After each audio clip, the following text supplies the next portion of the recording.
Hey guys, just doing a quick video here today with these bootlace crimpers I bought from Amazon. These are from Preciva.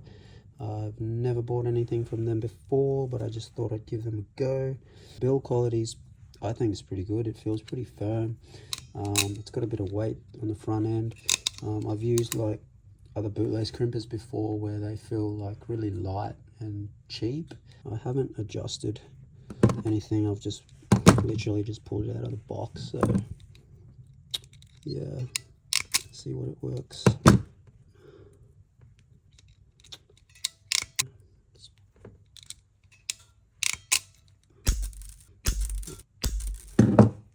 There we are. Looks pretty good to me. Give it a good old tug test. Yeah, she's on there.